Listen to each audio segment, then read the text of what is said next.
लक्ष्मीनाथसमारम्भां नाथयामुनमध्यमाम् अस्मदाचार्यपर्यन्तां वन्दे गुरुपरम्पराम् अस्मद्देशिकमस्मदीयपरमाचार्यान् शेषान् गुरून् श्रीमल्लक्ष्मणयोगिपुङ्गवमहापूर्णमुनिं यामुनं रामं पद्मविलोचनं मुनिवरं नाथं षडद्वेषिणं सेनेशं श्रीमन्दिरासहचरं नारायणं संश्रये श्रीमच्छुकार्यपदपङ्कजलब्धदीक्षं गोपालदेशिकपदाम्बुजदत्तशिक्षं श्रीभूतपट्टनीतीन्द्रमठादिवाप्तज्येष्ठाश्रमं सठरिपुं यतिराजमीडे श्री लक्ष्मी नारायण भगवान को श्री लक्ष्मी हयग्रीव भगवान को श्री लक्ष्मी नृसिंह भगवान को श्री सीता रामचंद्र भगवान को श्री लक्ष्मी वेंकटेश भगवान को श्री राधा कृष्णचंद्र भगवान को श्री वास्तिका रामानुज स्वामी जी महाराज को श्रीमद् भागवत ज्ञान महायज्ञ को आज को आनंद को व्यास मुनि महाराज को श्री सुखदेव स्वामी जी महाराज को स्वामी जी महाराज को सत्य सनातन वैदिक परम भागवत श्री वैष्णव धर्म को जय जय श्रीमन्नारायण जय जय। यस सायंकालीन सत्र महात्म्य सत्रमा महात्म्य सुन्न भनेर पाल्नु भएका सबै भक्तवृन्दहरुमा मेरो जय श्रीमन्नारायण। महात्म्यको अर्थ हो महत्व।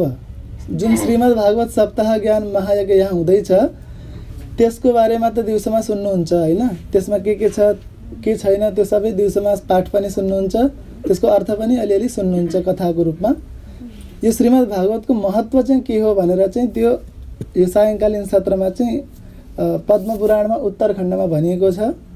6 अध्याय छन्, त्यसमा 6-7 अध्याय छन्। त्यसमध्येमा चाहिँ हजुरहरूलाई प्रथम अध्यायको सार चाहिँ मैले सुनाउँछु, श्लोकशः सुनाउँछु। मतलब 80 वटा श्लोक छन्, त्यसमा प्रथम श्लोक द्वितीय श्लोक गर्दै गर्दै 80 वटा श्लोकको सामान्य अर्थ, जसमा चाहिँ यो श्रीमद् भागवत किन सुन्न पर्छ, यसको महिमा किन यत्रो छ। धेरै पुराणहरू छन्, 18 पुराण छन्, 18 उपपुराणहरू पनि छन्, तर श्रीमद् भागवत नै किन यसको महिमा यति धेरै छ, यो कुरा चाहिँ श्रीमद् भागवतको महात्म्यमा बताइएको छ, जुन चाहिँ अब सुनिँदैछ। तत्त्वचित्त भएर सुन्नु होला है। जय श्रीमन्नारायण। कृष्णं नारायणं वन्दे कृष्णं वन्दे व्रजप्रियं कृष्णं द्वैपायनं वन्दे कृष्णं वन्दे पृथासुतम्। अथ प्रथमोऽध्यायः। सच्चिदानन्दरूपाय विश्वोत्पत्त्यादिहेतवे तापत्रय विनाशाय श्रीकृष्णाय वयं नमः। सच्चिदानंद रूप वाला विश्व का उत्पत्ति, पालन र संहार करने वाला 3 तापहरू, जस्तै दिवस कथामा पनि भनिएको थियो, आध्यात्मिक, आदि भौतिक, आदि दैविक 3 प्रकारका तापहरूलाई नष्ट गर्ने वाला श्री कृष्ण भगवानलाई हामीले प्रणाम गर्दछौं। यम प्रव्रजन्तमनुपेतमपेत कृत्यं द्वैपायनो विरहका तर आजुहाव पुत्रेति तन्मयतया तरवो भिनेदुस्तं सर्वभूत हृदयं मुनिमानतोस्मि। यस श्लोकको पनि अर्थ हजुरहरूले दिउँसो सुन्नु भएको थियो। श्री सुखदेव स्वामीजीको जब जन्म हुन्छ, युवा किशोर अवस्थामा जन्म हुने बित्तिकै उहाँ चाहिँ घर छोडेर वनतिर लाग्नुहुन्छ र त्यति बेला चाहिँ उहाँको पिताजी चाहिँ आफ्नो पुत्र मोहको कारणले उहाँलाई रोक्नलाई पुत्रको पछि लाग्नुहुन्छ। तब के हुन्छ भने त्यहाँ भएका रुखहरूले चाहिँ आफ्नो पुत्रलाई नबोलाउनुस्, किन पुत्रलाई खोज्दै हिँड्नुभएको छ, उहाँ त जतासुकै यो पृथ्वीभरि जतासुकै हुनुहुन्छ, त्यस्ता पुत्रलाई हजुरले पुत्रको पछि मात्रै लाग्नु भएको छ। उहाँ त यहाँ पनि हुनुहुन्छ, त्यहाँ पनि हुनुहुन्छ, पुरा सर्वात्मा हुनुहुन्छ उहाँ। त्यस्ता सर्वात्मा सुखदेव स्वामीजीलाई किन हजुरले खोज्दै हुनुहुन्छ भनेर रुखहरूले उत्तर दिए। त्यति बेला रुखहरूमा पनि यति शक्ति हुन्थ्यो कि बोल्दथे उनीहरू।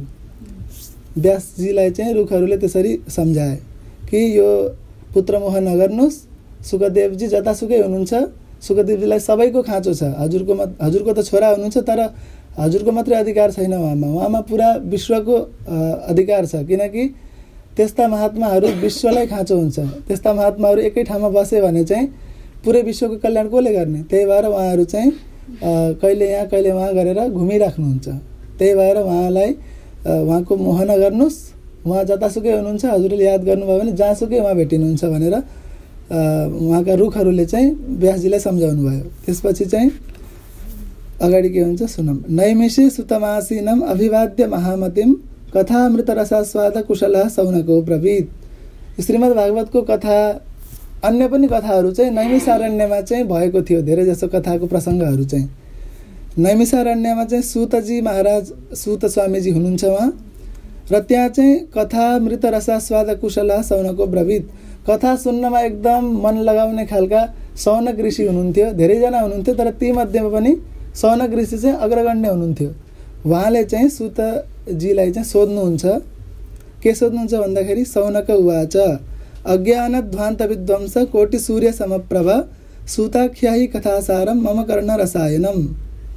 अज्ञान रूपी जुन हाम्रो अन्तःकरणमा रहेको अज्ञानलाई चाहिँ ध्वंस गरेर खतम गरेर प्रकाश गर्नमा चाहिँ जुन अग्रगण्य हुनुहुन्छ, प्रकाश गर्नमा समर्थ हुनुहुन्छ, त्यस्ता सूतजी महाराज हामीलाई चाहिँ यो कथा सुनाउनु, हाम्रो कानलाई प्रिय लाग्ने कथा सुनाउनु। किनकि सबै कुरा हामीले सुन्दाखेरि कानलाई राम्रो लाग्दैन, जुन कुरा सुन्दा राम्रो लाग्छ त्यही कुरा सुनाउनु। त्यो कुरा के हो त?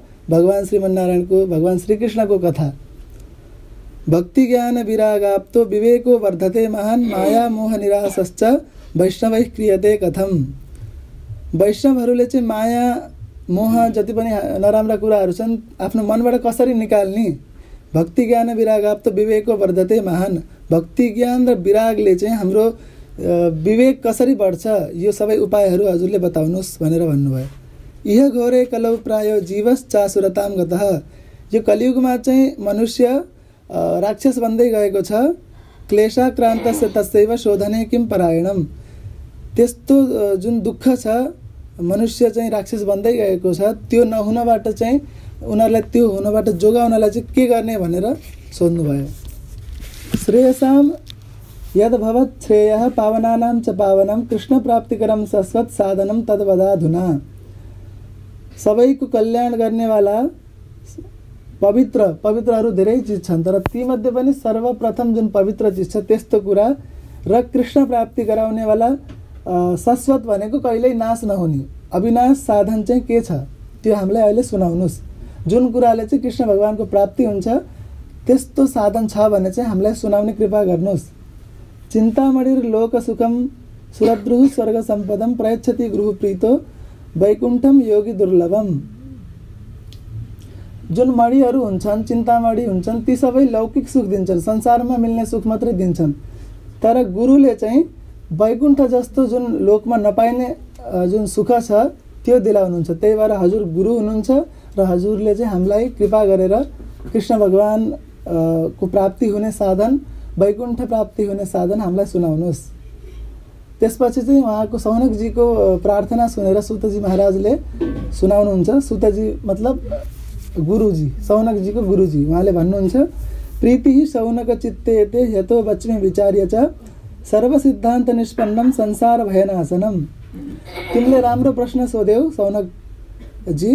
अब म चाहिँ सबै सिद्धान्तको निष्पन्न, सबै सिद्धान्तहरूमध्ये पनि जुन मुख्य सिद्धान्त हो जसले चाहिँ संसारको भय, संसारमा धेरै प्रकारका भयहरू छन्, त्यो भयलाई चाहिँ काट्न सक्ने जुन सिद्धान्त छ त्यो चाहिँ म जन्म मृत्युको भय छ हैन, अब अगाडि के हुन्छ हामीलाई थाहा छैन हैन, त्यो सब भयलाई चाहिँ नष्ट गर्नमा समर्थ जुन साधन हो, सिद्धान्त हो, त्यो म सुनाउँछु। सावधान भएर सुन्नु। भक्तियोगवर्धनम यच्च कृष्ण सन्तोष हेतुकम तदहम ते विदास्यामि सावधानतया शृणु। काल व्याल मुख ग्रास त्रास निर्णास हेतवे श्रीमद् भागवतम शास्त्रम कलौ किरेण भाषितम। श्रीमद् भागवत शास्त्रमा हजुरलाई सुनाउँछु जुन चाहिँ कलियुगमा चाहिँ कालको मुखमा ग्रास बन्नलाई तयार भएका जुन मनुष्यहरू छन् तिनीहरूलाई एकदम जरुरी छ। त्यस्तो शास्त्र जुन चाहिँ सुखदेव स्वामीजीले भन्नुभएको त्यो कथामा हजुरलाई सुनाउँदैछु, जुन सुन्नाले चाहिँ मनुष्यलाई चाहिँ भय हुँदैन, कालदेखि डर लाग्दैन, यदि मृत्यु भएपछि पनि वैकुण्ठ लोकको प्राप्ति हुन्छ। त्यस्तो दिव्य श्रीमद् भागवत शास्त्र चाहिँ म हजुरलाई सुनाउँछु। एतस्मात् अपरम किञ्चित् मनः शुद्धै न विद्यते जन्मान्तरे भवेत् पुण्यम तदा भागवतम लभेत्। यो भन्दा अरू कुनै पनि कुरा छैन जसले चाहिँ हाम्रो मन प्रसन्न गराओस्। श्रीमद् भागवत भन्दा अरू कुनै कुरा छैन जुन सुनेर हाम्रो मन एकदम प्रसन्न रहोस्। जन्म जन्मान्तरको पुण्यले चाहिँ यो श्रीमद् भागवत सुन्न पाइन्छ भनेर भनेको छ। परीक्षिते कथां वक्तुं सभायां संस्थिते शुके सुधा कुम्भं गृहीत्य देवास्तत्र समागमम्। परीक्षितजीलाई सुखदेवजीले कथा सुनाउन बस्नु भएको थियो। त्यति बेला चाहिँ यसको महत्त्व जानेर इन्द्रादि देवहरू एकदम बाठा हुन्छन् अरे, देवताहरू धेरै बाठा हुन्छन्। त्यो चाहिँ कताबाट उनीहरूको कानमा परेछ र उनीहरू चाहिँ त्यो ठाउँमा जहाँ सुखदेव स्वामीजीले परीक्षितजीलाई कथा सुनाउँदै हुनुहुन्थ्यो त्यो ठाउँमा अमृतको कलश लिएर जानुभयो र भन्नुभयो, सुखम नत्वा वदन् सर्वे स्वकार्य कुशलासुरा कथां सुधां प्रयच्छस्व गृहीत्वैव सुधामिमाम्। हजुरसँग जुन कथा अमृत छ त्यो हामीलाई दिनुस्, त्यो हामीलाई दिनु र हामीसँग भएको जुन अमृत छ त्यो हजुरले लिएर परीक्षितजीलाई पिलाइदिनु। त्यसो गर्नाले परीक्षितजी पनि जीवित रहनुहुन्छ र हामीलाई पनि हामीलाई चाहिएको कुरा मिल्दछ भनेर भन्नुभयो देवताहरूले। एवं विनिमय जाते सुधाराज्ञा प्रपीयतां प्रपास्याम वयं सर्वे श्रीमद् भागवतामृतम्। क्व सुधा क्व कथा लोके क्व काचः क्व मणिर्महान् ब्रह्मरातो विचार्यैवं तदा देवान् जहासः। देवताहरूको यस्तो कुरा सुनेपछि चाहिँ उहाँ सुखदेव स्वामीजीले चाहिँ उनीहरूलाई के भन्नुभयो भने, कहाँ अमृत रूपी यो कथा र कहाँ यो काँच रूपी हजुरको मडी काँचको मडी र अमृत रूपी यो कथामा धेरै अन्तर छ। तिम्रो यो अमृत जुन छ त्यो भन्दा यो हाम्रो श्रीमद् भागवत रूपी अमृत धेरै ठुलो छ। सिसा र मडी रूप जस्तो, सिसा एकतिर छ एकतिर चाहिँ मडी छ। हेर्नमा त अलिअलि एउटै लाग्छ दुईटै कुरा, तर धेरै अन्तर छ, जमिन आसमानको अन्तर छ। त्यस्तै हजुरको जुन स्वर्गको अमृत छ त्यो अमृत र यो श्रीमद् भागवत रूपी जुन अमृत छ त्यो त्यही सिसा र मडीमा जस्तो अन्तर छ त्यस्तै प्रकारको अन्तर छ। त्यही भएर यसलाई चाहिँ बदलिने साट्ने कुरा नगर्नुहोस् भनेर भन्नुभयो। र उहाँहरूलाई हजुरहरू योग्य हुनुहुन्न श्रीमद् भागवत सुन्ने। योग्य व्यक्तिले यसरी यो साटासाट गर्ने हिसाब गर्दैन हैन। भक्ति भाव आएर एकदम शरणागत भएर सुन्न आउँछ, त्यसरी साटासाट गर्ने हिसाबले आउँदैन। त्यही भएर हजुरहरू आफ्नो स्वर्ग जानुहोस् र आफ्नै अमृत पिएर बस्नुहोस् भनेर उहाँहरूलाई पठाइदिनु भयो र परीक्षितजीलाई कथा सुनाउन थाल्नुभयो। अभक्तांस्तांस विज्ञाय न ददौ स कथामृतं श्रीमद् भागवती वार्ता सुराणामपि दुर्लभा। यो श्रीमद् भागवत देवताहरूलाई पनि दुर्लभ हो। अहिलेको प्रसङ्गले हजुरहरूले बुझ्नुभयो होला, देवताहरूलाई पनि मिल्दैन। त्यस्तो देवताहरूलाई पनि दुर्लभ कथा हजुरहरूले सुन्दै हुनुहुन्छ, कति भाग्यमानी हुनुहुन्छ त्यो आफै सोच्नु होला। राज्ञो मोक्षम तदा वीक्ष्य पुरा धातापि विस्मितः सत्यलोके तुलां बद्ध्वा तोलयत् साधनान्यजः। परीक्षितलाई मोक्ष दिने यो श्रीमद् भागवतको महानता जब ब्रह्माजीले सुन्नुभयो उहाँ पनि एकदम दङ्ग हुनुभयो अरे। उहाँलाई विश्वास नभएको भएर एकतिर चाहिँ संसारमा जति पनि विशिष्ट चिजहरू छन् ती राख्नुभयो, अर्कोतिर चाहिँ श्रीमद् भागवत राख्नुभयो अरे। त्यो बेलामा चाहिँ त्यो श्रीमद् भागवत राखेको जुन तराजुमा उतापट्टिको भाग थियो त्यो तल गयो अरे, मतलब त्यो भारी पर्यो अरे। अरू सबै साधन माथि गए, त्यो चाहिँ भारी भयो अरे। त्यस्तो दिव्य श्रीमद् भागवत कथा छ। त्यसपछि चाहिँ ब्रह्माजीलाई पनि विश्वास भयो। लघुन्यन्यानि जातानि गौरवेण इदं महत् तदा ऋषिगणाः सर्वे विस्मयं परमं ययुः। ऋषिहरू पनि जो सुन्न बसेका थिए, सौनकादि ऋषिहरू पनि यो सब प्रसङ्ग सुनेर दङ्ग भयो अरे। यस्तो दिव्य कथा सुन्न पाइने भयो भनेर एकदम दङ्ग हुनुभयो। मेनिरे भगवद् रूपं शास्त्रं भागवतं कलौ पठनात् श्रवणात् सद्यो वैकुण्ठ फलदायकम्। यो श्रीमद् भागवतको महत्त्व यति धेरै छ कि कलियुगमा, अरू युग भन्दा पनि यो कलियुगमा यति धेरै छ कि यसलाई पढ्नाले सुन्नाले वैकुण्ठ रूपी फल मिल्दछ अरे। यसलाई जसले पढ्छ, सुन्छ र बोल्छ ती सबैलाई चाहिँ वैकुण्ठ अन्तमा जब मृत्यु हुन्छ हाम्रो, त्यसपछि चाहिँ वैकुण्ठ मिल्छ भनेर भनिएको छ। सप्ताहेन श्रुतं चैतत् सर्वथा मुक्तिदायकम्। सप्ताह रूपमा सुन्ने भने त झन् मुक्ति मिल्छ भनेर भनिएको छ। अलग अलग प्रकारले सुनिन्छ, कसैले चतुर्मास भरि सुन्छन् हैन, कसैले चाहिँ पुरै वर्षभरि सुन्छन्, विशेष रूपमा सुन्छन्। त्यस्तै चाहिँ सप्ताह रूपमा पनि सुन्ने चलन छ र सप्ताह रूपमा जसले सुन्छ 7 दिन रूपमा त्यसको मुक्ति हुन्छ। जस्तै परीक्षितजीको मोक्ष भयो, त्यस्तै हाम्रो जसले 7 दिनसम्म सप्ताह लगाएर यो कथा सुन्छ, पाठ सुन्छ भने उसको पनि मुक्ति हुन्छ। सनकाद्यै पुरा प्रोक्तम नारदाय दयापरैः। सनकादि यो यसको इतिहास के हो त्यो अब बताइदैछ। सनकादि ऋषि सनक, सनन्दन, सनातन, सनत कुमार भन्ने 4वटा ऋषि हुनुहुन्छ ब्रह्मचारी। उहाँले चाहिँ नारदजीका छोरा हुनुहुन्छ। उहाँले चाहिँ नारदजीलाई चाहिँ आफ्नो भाइलाई नारदजीलाई चाहिँ सुनाउनु भएको थियो यो कथा। सप्ताह रूपमा यसरी सुनाउनु भएको थियो सनकादिले। तर नारदजीले चाहिँ आफ्नो पिताजी ब्रह्माजीसँग पहिल्यै सुनिसक्नु भएको थियो। तर सप्ताह रूपमा चाहिँ सर्वप्रथम चाहिँ सनकादि 4 ऋषिले चाहिँ यहाँलाई सुनाउनु भएको थियो नारदजीलाई। यस्तो प्रश्नहरू चाहिँ क्विजहरूमा पनि आउन सक्छ, त्यही भएर तयार गर्नुपर्छ। श्रीमद् भागवतको कथा सप्ताह रूपमा सर्वप्रथम कसले सुनायो, कसलाई सुनायो, यसरी प्रश्न आउन सक्छ। को भन्छ करोडपति इत्यादिमा आउँछ नि त। त्यही भएर यस्तो प्रश्नहरू जान्नुपर्छ। सर्वप्रथम सप्ताह रूपमा श्रीमद् भागवतको कथा सनकादि ऋषिहरूले कसलाई सुनाउनु भयो, नारदजीलाई सुनाउनु भयो। र सप्ताह रूपमा होइन, सामान्य रूपमा चाहिँ ब्रह्माजीले नारदजीलाई सुनाउनु भयो। 2टा प्रसङ्ग छ। प्रश्न कस्तो हुन्छ त्यो अनुसारले उत्तर दिनुपर्छ। सौनक उवाच, सुतजी महाराजको यति कुरा सुनेपछि सौनकजीले जो कथा सुन्न बस्नु भएको थियो उहाँले सोध्नुभयो, लोक विग्रह मुक्तस्य नारदस्य अस्थिरस्य च विधिश्रवे कुतः प्रीति संयोगः कुत्रतै सह। यो कसरी नारदजीले कसरी सुन्नुभयो, सनकादिको उहाँसँग कसरी भेट भयो हैन, यो प्रसङ्ग पनि अगाडि सुनाउनुस्। त्यत्तिकै त भेट भएन हैन, केही होला प्रसङ्ग भनेर सुनाउन प्रार्थना गर्नुभयो। तब सुतजीले भन्नुहुन्छ, अत्र ते कीर्तयिष्यामि भक्तियुक्तं कथानकं सुखेन मम यत्प्रोक्तं रहस्यं विचार्य च। यहाँ म हजुरहरूलाई यो कथा सुनाउन गइरहेको छु जुन चाहिँ मलाई चाहिँ एकदम राम्रो शिष्य मानेर सुखदेव स्वामीजी मेरो जो गुरु हुनुहुन्छ उहाँले मलाई बताउनु भएको थियो। एकदा हि विशालायां 4 ऋषयो मलाः सत्सङ्गार्थं समायाता ददृशुस्तत्र नारदम। बद्रीनाथमा विशालपुरी भन्ने एउटा ठाउँ छ। त्यहाँ चाहिँ 4 ऋषय भनेको सनक, सनन्दन, सनातन, सनत कुमार 4 जना ऋषि। सनकादि ऋषि भन्नाले 4 जना ऋषिलाई जानिन्छ। सनक, सनन्दन, सनातन र सनत कुमार। यो प्रश्न पनि आउन सक्छ, त्यही भएर तयार गर्नु होला। सनकादि ऋषिमा 4 ऋषि सनक, सनन्दन, सनातन र सनत कुमार। यी 4 ऋषिहरू चाहिँ विशालपुरीमा घुमिराख्नु भएको थियो। त्यही नारदजी पनि तीर्थाटन गर्ने क्रममा भेटिनु भयो र त्यही बेलामा चाहिँ यो कथा उहाँहरूले सुनाउनु भयो। कुमारा उचुहु, त्यो बेलामा के भयो थियो चाहिँ त्यो यहाँ भन्दै हुनुहुन्छ। कुमारा उचु भनेको सनक, सनन्दन, सनातन, सनत कुमार आदि कुमारले चाहिँ भन्नुहुन्छ नारदजीलाई, कथम ब्रह्मदिन मुखः कुतश्चिन्ता तुरो भवान्, कथन ब्रह्मन् दिनमुखः कुतश्चिन्ता तुरो भवान्, त्वरितं गम्यते कुत्र कुतश्चागमनं तव। किन हजुरको, नारदजीलाई भन्दै हुनुहुन्छ, नारदजीको दुखी मुख देखेर भन्दै हुनुहुन्छ, नारदजी हजुरको मुख किन यति दुखी छ, किन यति दुखी हुनुहुन्छ, के को चिन्ताले हजुरलाई सताएको छ, अनि छिटो छिटो कता हजुर लाग्दै हुनुहुन्छ, यसो हामीलाई बताउनुस्, किन यस्तो, के कारणले हजुर यति दुखी हुनुहुन्छ भन्नुस्। इदानीं शून्यचित्तोस्मि गत वित्तो यथा जन तवेदं मुक्तसङ्गस्य नोचितं वद कारणम्।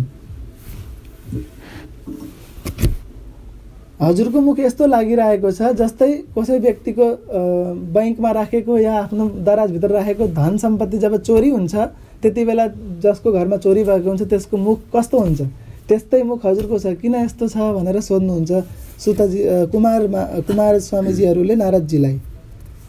तब नारदजीले भन्नुहुन्छ, अहम तु पृथिवीं यातो ज्ञात्वा सर्वोत्तमामिति, पुष्करं च प्रयागं च काशीं गोदावरीं तथा हरिक्षेत्रं कुरुक्षेत्रं श्रीरंगं सेतुबन्धनम् एवमादिषु तीर्थेषु भ्रममाणैतस्ततः। एक समयमा चाहिँ म पृथ्वीमा घुम्दै थिएँ। पृथ्वीमा पनि सर्वोत्तम तीर्थहरू पुष्कर, प्रयाग भनेको इलाहाबाद, काशी भनेको बनारस, गोदावरी, हरिक्षेत्र हरिद्वार, कुरुक्षेत्र, श्रीरंगम, सेतुबन्धम, राम सेतुमा चाहिँ म घुमिराखेको थिएँ। त्यति बेला चाहिँ मैले के देखेँ त्यो भन्दैछु। नापश्यम कुत्रचित् छर्म मन सन्तोषकारकम कलिना धर्ममित्रेण धरेयम बाधिता धुना। कलियुग सुरु भएपछिको यो कथा हो। नारदजी कलियुग सुरु भएपछि नारदजी घुम्दै हुनुहुन्थ्यो, त्यति बेला के देख्नुभयो उहाँले, के घटना भयो त्यो सुनाउँदै हुनुहुन्छ। अहिले त्यस्तो छैन, त्यो बेलामा थियो।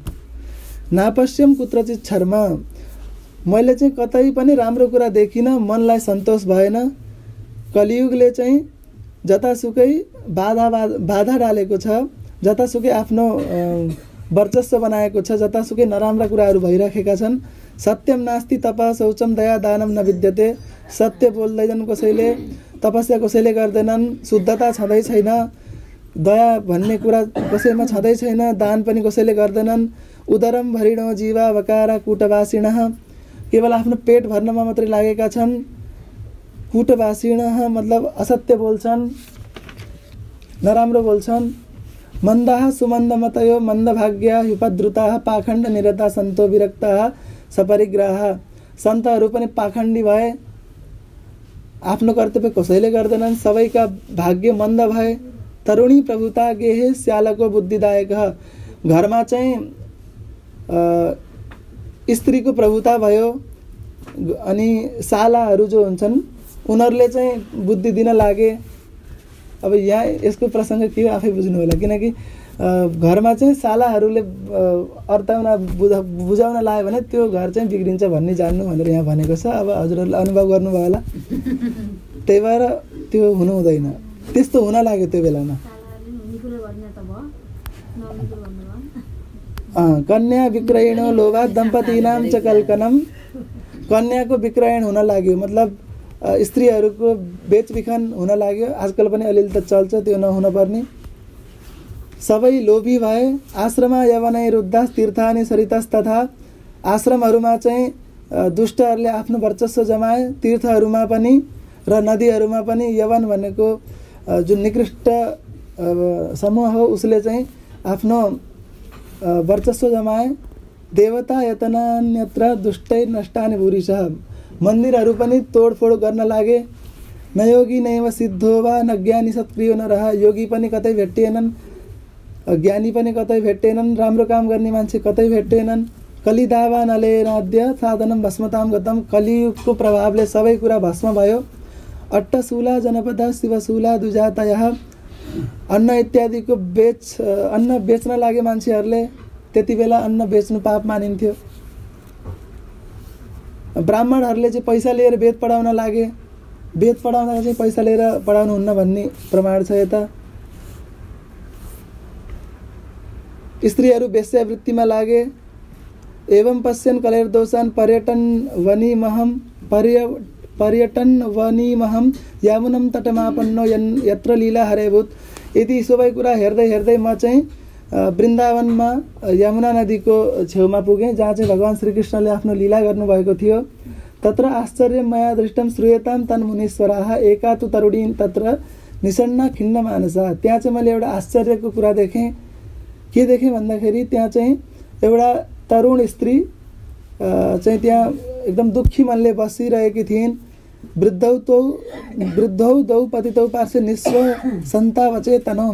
तिनका छेउमा चाहिँ दुईटा अलिअलि सास चलिरहेका दुईजना वृद्ध बुढा व्यक्तिहरू पनि थिए। शुश्रूषन्ति प्रबोधन्ति रुदति च तयो पुरा। तिनका छेउछाउमा चाहिँ अरू स्त्रीहरू पनि थिए र तिनीहरूलाई सान्त्वना दिँदै थिए, रुँदै पनि थिए। दश दिक्षु निरीक्षन्ति रक्षिता र निजम्बपुः विज्यमाना शतस्त्रीभिर्बोध्यमाना मुर्मुः।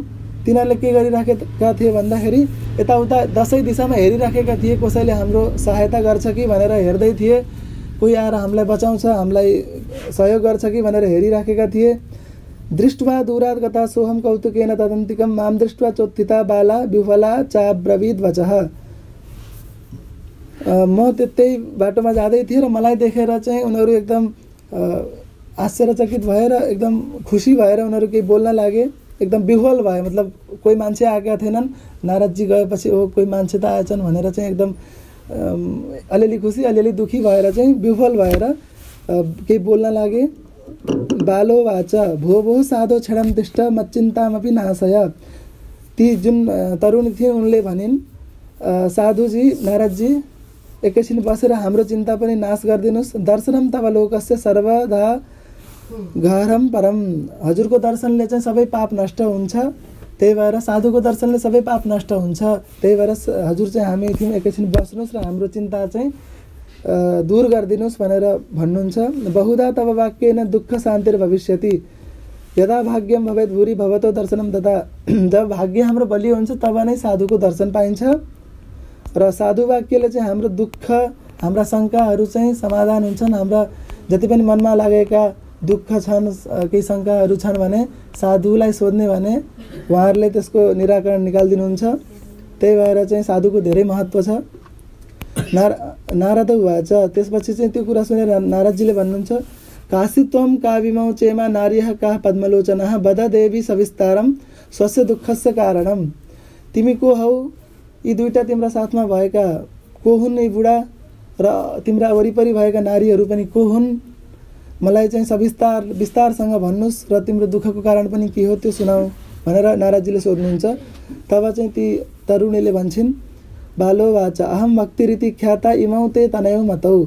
म चाहिँ भक्ति हो र यी दुईटा चाहिँ मेरा छोरा हुन् जसको चाहिँ नाम ज्ञान वैराग्य नामानौ कालयोगेन जर्जरौ। यी दुईटा मेरा ज्ञान र वैराग्य नाम गरेका छोरा हुन् जो चाहिँ कालको कारणले चाहिँ बुढा भइसकेका छन्। भक्तिको दुईटा छोरा को ज्ञान र वैराग्य। भक्ति रूपी माताको दुईटा छोरा छन्, यो याद राख्नुपर्छ, ज्ञान र वैराग्य। गङ्गाद्या सरितश्चेमा मत्सेवार्थं समागताः तथापि न च मे श्रेय सेविताया सुरैरपि। अनि जो मेरो छेउमा अरू जुन बालिकाहरू छन् तिनीहरू चाहिँ गङ्गा यमुना आदि नदीहरू हुन्, देवीहरू हुन् जो कि मेरो सेवाको लागि मेरो छेउमा बसेका छन् र यति सेवा पाउँदा पाउँदै पनि म सुखी छैन, म दुखी नै छु। इदानीं शृणु मद्वार्तां सचित्तस्तं तपोधन वार्तामै वितताप्यस्ति तां श्रुत्वा सुखमावह। अब चाहिँ म मेरो वृत्तान्त भन्छु, मलाई के भयो, म किन यस्तो अवस्थामा पुगेँ म त्यो भन्दैछु, ध्यान दिएर सुन्नु होला भनेर चाहिँ भक्ति महारानीले चाहिँ नारदजीलाई भन्नुहुन्छ, आफ्नो दुखडा सुनाउनुहुन्छ। उत्पन्ना द्रविडे साहम वृद्धिम कर्नाटके गता। भक्तिको उत्पन्न कहाँ भयो? द्रविड देश। द्रविड देश भनेको दक्षिण भारतमा चाहिँ भक्ति आमाजीको जन्म भयो र भक्ति आमाजी चाहिँ ठुली कहाँ हुनुभयो? कर्नाटकमा। कर्नाटकमा उहाँको वृद्धि भयो। कर्नाटक पनि दक्षिण भारतमा आउँछ। क्वचिन महाराष्ट्रे गुर्जरे जीर्णताम गता। अनि महाराष्ट्र राज्यमा चाहिँ थोरै अलिअलि मेरो विकास भयो, धेरै त भएन, तर चाहिँ गुजरातमा गएर चाहिँ म एकदम बुढी भएँ, मेरो चाहिँ सबै कुरा नष्ट भयो। जस्तो मेरा अहिले छोराहरू बुढा भएका छन् त्यस्तै म पनि बुढी भएँ गुजरातमा गएर। तत्र घोर कलेर योगात् पाखण्डै खण्डिताङ्गका। घोर कलियुगको कारणले चाहिँ जतासुकै पाखण्ड नै छ, ढोङ छ, त्यही कारणले चाहिँ दुर्बलाहम चिरम याता पुत्राभ्याम सहमन्दता। म एकदम दुर्बल भएँ र कतै सुख पाइन्छ कि भनेर चाहिँ सुखको खोजीमा चाहिँ हिँड्दै अहिले यहाँ आइपुगेँ भनेर भन्दै हुनुहुन्छ। वृन्दावनम पुनः प्राप्य नवीनेन स्वरूपिणी। सुखको खोजीमा जब म हिँड्दै गएँ चाहिँ वृन्दावन पुगेँ र वृन्दावनमा पुग्ने बित्तिकै म पहिला जस्तै तरुणी भएँ, जस्तो युवा अवस्थामा जस्तो युवती जस्तै भएँ। जस्तो बुढी थिएँ म त मेरो वृद्धावस्था खत्म भएर म वृन्दावनमा पुग्ने बित्तिकै म पुनः तरुण अवस्थामा आएँ। जाता हम युवती सम्यक प्रेष्ठ रूपा तु साम्प्रतम इमौ तु सहितावत्र सुतौ मे क्लिश्यतः श्रमात् इदम स्थानं परित्यज्य विदेशम गम्यते मया। यहाँ आएर मेरो त सबै राम्रो भयो, तर पनि मेरा छोराहरू अझै पनि बुढा छन्, ज्ञान र वैराग्य।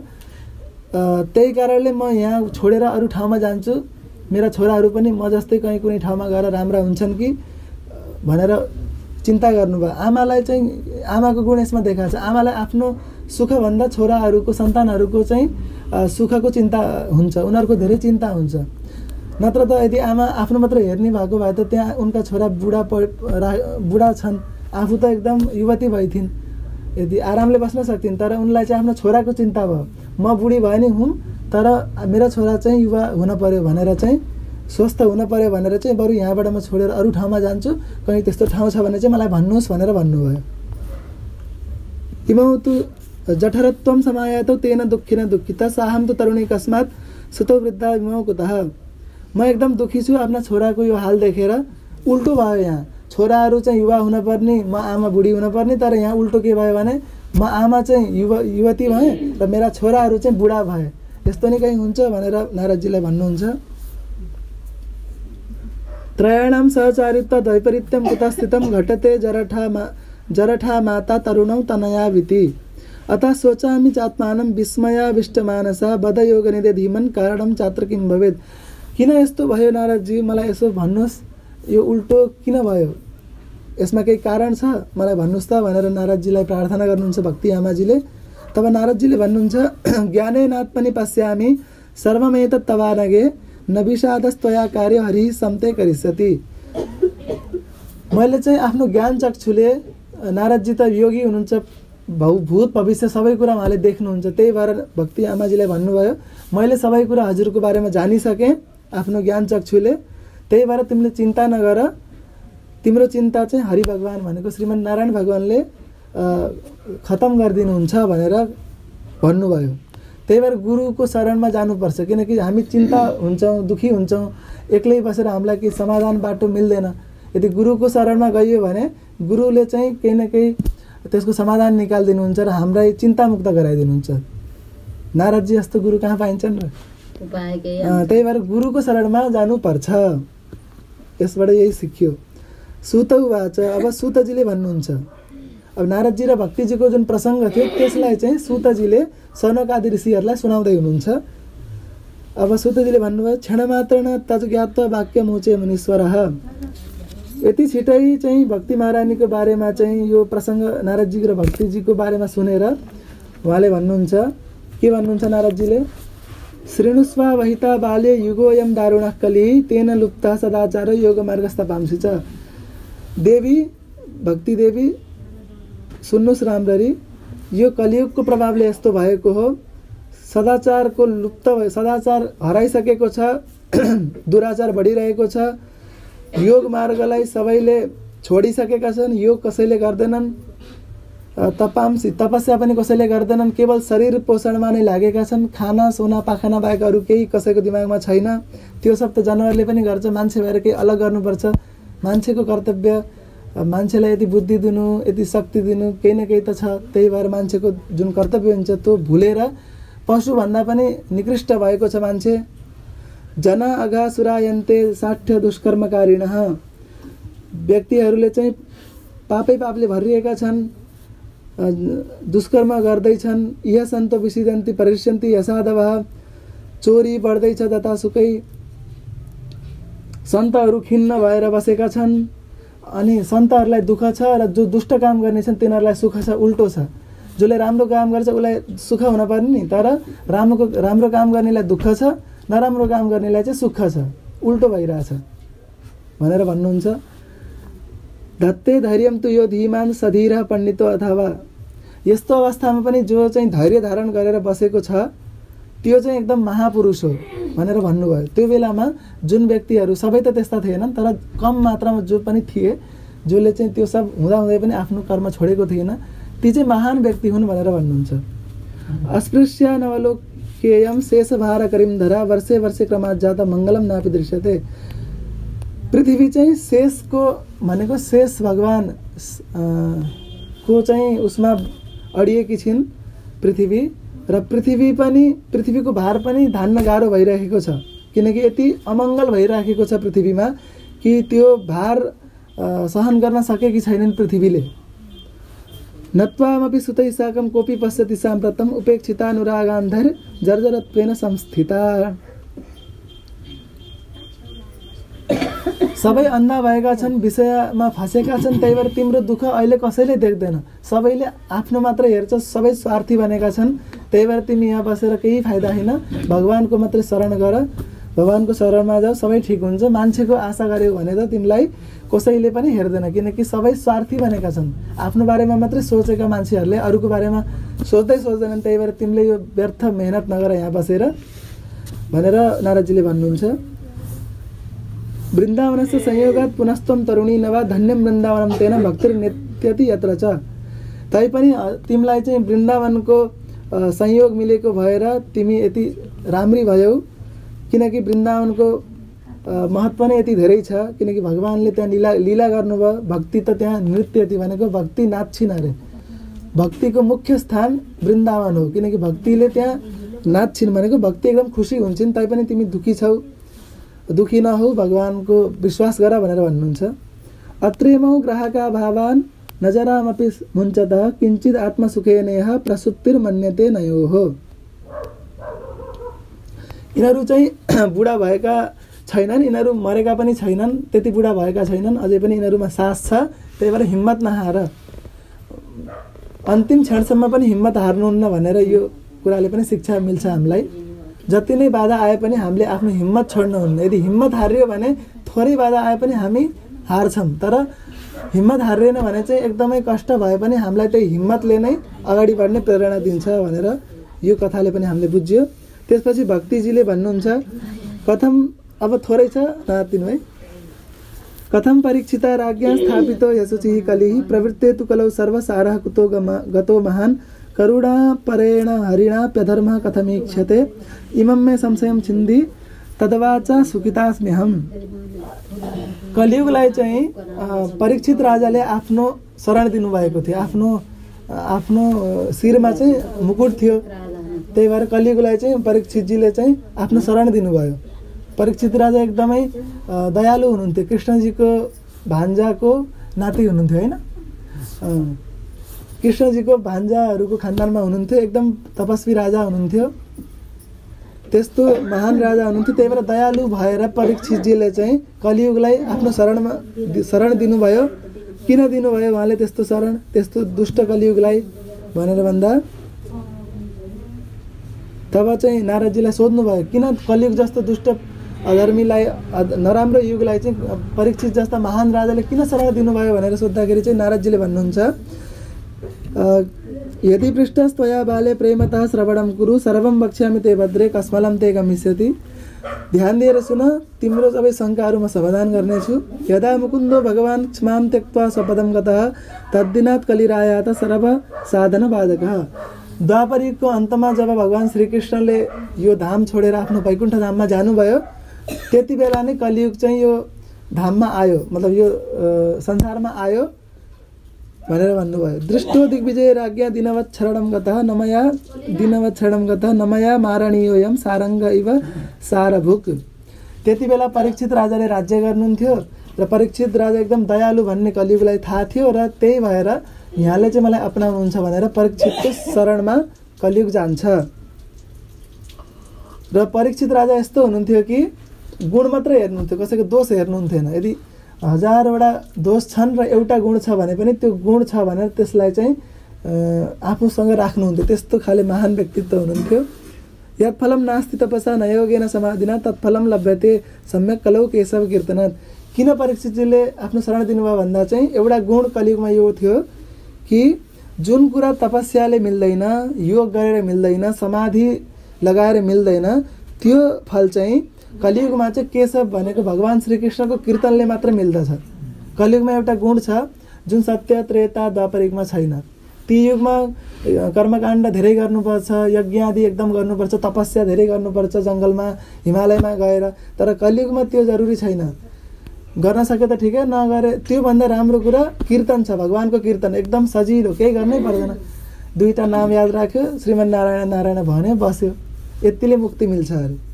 त्यति सजिलो गुण देखेर चाहिँ परीक्षितजीले चाहिँ कलियुगलाई आफ्नो शरण दिनुभयो। एकाकारं कलिं दृष्ट्वा सारवत् सार नीरसं विष्णुनाथ स्थापितवान् कलिजानां सुखाय च। कलियुगमा जुन व्यक्ति हुन्छन् तिनीहरूको कल्याणको लागि तिनीहरूलाई धेरै कष्ट नहोस् र कीर्तन गरेर मोक्ष रूपी फल प्राप्त गरून् भनेर हामी जनताहरू, हामी भक्तहरूको लागि चाहिँ कल्याण गर्ने हिसाबले कलियुगलाई आफ्नो शरण दिनुभयो। यदि उहाँले शरण नदिएको भए हामीलाई पनि हिमालयमा गएर तपस्या गर्न पर्थ्यो होला। एक खुट्टा माथि एक खुट्टा तल राखेर होइन, पुरै माथिबाट चाहिँ हिउँले ढाकिन्थ्यो। टिभीहरूमा हेर्छौँ नि विष्णु पुराण रामायणहरूमा महाभारतहरूमा, त्यस्तै तपस्या गर्न पर्थ्यो। त्यो नपरोस्, हाम्रो जनतालाई चाहिँ दुःख नहोस् भनेर त्यस्तो दिव्य राजा हुनुहुन्थ्यो त्यो बेलामा। त्यस्ता राजा आज कहाँ पाइन्छन् होइन। त्यस्तो जनताको हित चाहने राजाले चाहिँ हाम्रो जनतालाई दुःख नहोस् र कीर्तनले मात्रै मोक्ष फल प्राप्त गरून् भनेर चाहिँ कलियुगलाई शरण दिनुभयो। कुकर्मा चरणात् सारा सर्वथा निर्गतो धुना पदार्थ संस्थिता भूमौ बीजहीना तुषा यथा।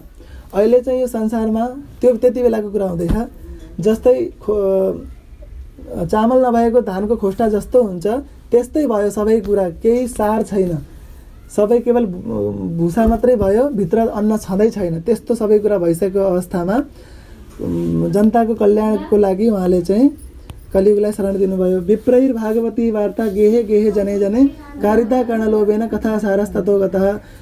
पण्डितहरू पनि लोभवश जहाँसुकै योग्य अयोग्य जतासुकै जहाँ पायो त्यहीँ श्रीमद् भागवत या अन्य कथा, श्रीमद् भागवतको त त्यति बेला थिएन, अन्य कथाहरू भन्दै हिँड्दै थिए। केवल लोभको कारणले, धन सम्पत्ति इकट्ठा गर्ने कारणले जतासुकै अयोग्य ठाउँमा पनि कथा गर्दै हिँड्दै थिए। अत्युग्र भूरि कर्माणो नास्तिका रौरवा जनाः तेपि तिष्ठन्ति तीर्थेषु तीर्थसारस्ततो गतः। एकदम दुष्ट व्यक्तिहरू पनि तीर्थमा गएर बस्न थाले र त्यसले चाहिँ तीर्थको महत्त्व कम भयो। जस्तै दुध राम्रो छ तर त्यहाँ हामीले थोरै पनि नराम्रो कुरा केही हालिदिने भने पुरै दुध खराब हुन्छ, त्यस्तै प्रकारले तीर्थमा नराम्रो मान्छे यदि गए भने तिनीहरूले तीर्थमा गएर तीर्थमा गर्ने कुरा गर्दैनन्, तीर्थमा नगर्ने कुरा गर्छन् र त्यसले गर्दा तीर्थको महत्त्व कम हुन्छ। त्यस्तो भइराखेको थियो त्यति बेला। कामक्रोध लोभ महालोभ तृष्णा व्याकुल चेतसा तेपि तिष्ठन्ति तपसि तपस्सारस्ततो गतः। मनसश्चाजया लोभात् दम्भात् पाखण्ड संश्रयात् शास्त्रात् नभ्यसनात् चैव ध्यानयोगफलं गतम्। शास्त्रको अध्ययन कसैले गर्दैनन्, राम्रोसँग अध्ययन नगरिकन अगाडिका कुराहरू गर्छन्, सबै लोभी भए, दम्भी भए, पाखण्डी भए। पण्डितास्तु कलत्रेण रमन्ते महिषाइव पुत्रस्य उत्पादने दक्ष अदक्ष भक्ति साधने। मान्छेहरू चाहिँ आफ्नो मृत्यु सुधार्नमा नलागेर केवल सन्तान उत्पत्तिमा मात्रै लागे र त्यसैलाई नै आफ्नो पुरुषार्थ सम्झिन लागे, जबकि त्यो पुरुषार्थ होइन, त्यो त पशुले पनि गर्छ। नहि वैष्णवता कुत्र सम्प्रदाय पुरस्सराः एवं प्रलयता वाप्तो वस्तुसार स्थले स्थले। वैष्णवता पनि कहीँ देखिँदैन, सम्प्रदाय अनुसार परम्परा अनुसार चलिरहेको वैष्णवता पनि छिँड्दै गएको छ। यो श्लोकले हामीले यो बुझ्न सकिन्छ कि परम्परा अनुसार चलेको जुन सम्प्रदाय छ त्यही अनुसार हामी चल्नुपर्छ। यदि हामीले आफ्नो बिचमा अलगले नियम बनाएर आफ्नो सरलताको, आफ्नो सहजताको लागि यदि ती नियमहरूलाई काट्ने छाट्ने गर्यो भने चाहिँ त्यो सम्प्रदायको नियम तोडेको पाप लाग्न सक्छ। त्यही भएर सम्प्रदाय भनेको हाम्रा आचार्यहरूले सुरुमा जे नियम बनाउनु भयो हाम्रो लागि, हाम्रो कल्याण होस् भनेरै बनाउनु भएको र त्यही नियमलाई चाहिँ हामीले मान्दै अगाडि पनि हाम्रा अगाडिका सन्ततिहरूलाई पनि दिनुपर्छ। त्यो चाहिँ भएन त्यति बेला। एवं प्रलया प्राप्तो वस्तुसार स्थले स्थले अयम तो युगधर्मो हि वर्तते कस्य दूषणम आतस्तु पुण्डरीकाक्ष सहते निकटे सिद्ध। यसमा कसैको दोष पनि छैन, किनकि कलियुगको यति प्रभाव, दुष्ट प्रभाव थियो, एउटा गुण थियो, अरू त नराम्रा कुराहरू नै थियो। त्यही कारणले चाहिँ यो कसैको दोष होइन, कलियुगको कारणले नै सबै यस्तो भएको हो। त्यही भएर यसमा केही उपायहरू सोच्नु पर्यो भनेर भन्नुहुन्छ। तब सूतजी महाराजले भन्नुहुन्छ, इति तद्वचनं श्रुत्वा विस्मयं परमं गता भक्ति रुचे वचो भूय श्रूयताम तच्च सौनक। नारदजीको यी कुराहरू सुनेर चाहिँ भक्तिजीलाई, भक्ति मातालाई चाहिँ एकदम आश्चर्य मान्नुभयो हैन।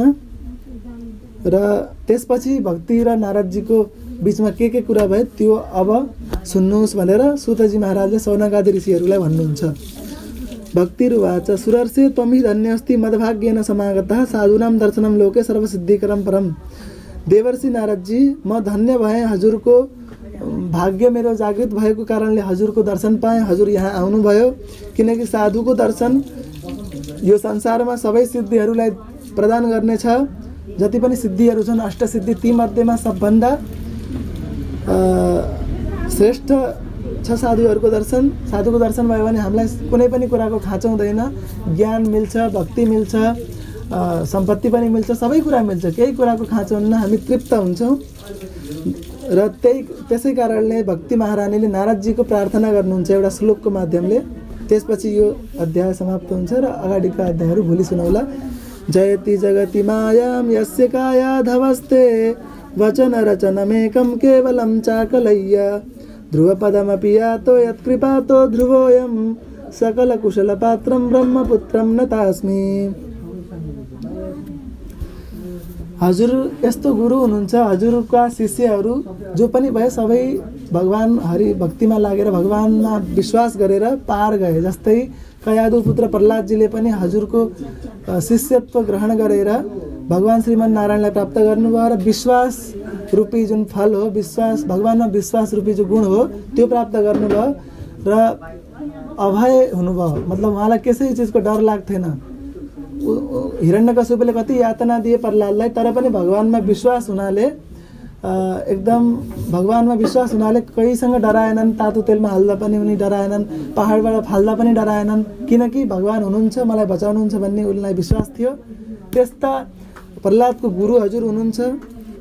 ध्रुवजीलाई पनि हजुरले त्यति सानो ध्रुवजीलाई पनि हजुरले राम्रो बाटो देखाएर भगवान श्रीमन्नारायणको भक्ति जगाइदिनु भएकोमा पनि त्यस्ता ब्रह्माजीका पुत्र सबै मङ्गल गर्ने अमङ्गललाई हरण गरेर मङ्गल दिने ब्रह्माजीका पुत्र हजुरलाई म नमस्कार गर्दछु भनेर भक्ति महारानीले नारदजीलाई नमस्कार गर्नुभयो। र यतिसँगै यो पद्मपुराणको उत्तरखण्डमा जुन श्रीमद् भागवत महापुराणको जो महात्म्य छ महत्त्व बताइएको थियो त्यसमध्ये भक्ति र नारदको जुन कुराकानी थियो, सुतजी महाराज र सौनक आदिको जुन कुराकानी थियो ती माध्यमले चाहिँ भागवतको महत्त्व बताइयो। र अगाडिका अध्यायहरूमा पनि भोलि पर्सि अगाडि पनि जति पनि महात्म्यका कुराहरू छन् यो सायङ्कालीन सभामा गर्ने नै छौँ। त्यतिन्जेलका लागि जय श्रीमन्नारायण। थोरै भगवानको संकीर्तन गरौँ।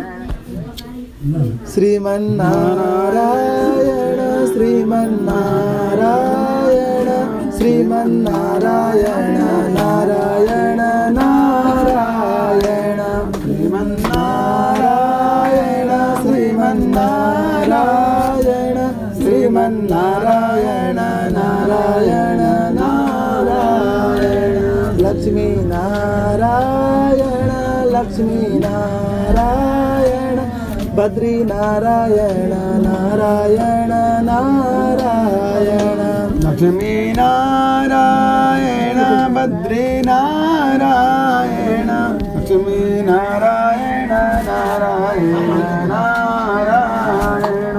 श्री लक्ष्मी नारायण भगवान को, श्री लक्ष्मी नृसिंह भगवान को, श्री लक्ष्मी हयग्रीव भगवान को, श्री लक्ष्मी वेंकटेश भगवान को, श्री सीता रामचंद्र भगवान को, श्री राधा कृष्णचंद्र भगवान को, श्री भक्त प्रहलाद जी महाराज को, श्री भक्तराज ध्रुव जी महाराज को, श्री नारद जी महाराज को, भक्ति महारानी को, श्रीमद् भागवत महात्म्य को, श्रीमद् भागवत महापुराण को, आचार्य जी को, श्री भास्कर स्वामी जी महाराज को, आज को आनंद को, सत्य सनातन परम वैदिक भागवत श्री वैष्णव धर्म को, हिंदू राष्ट्र नेपाल को, जय जय श्रीमन्नारायण।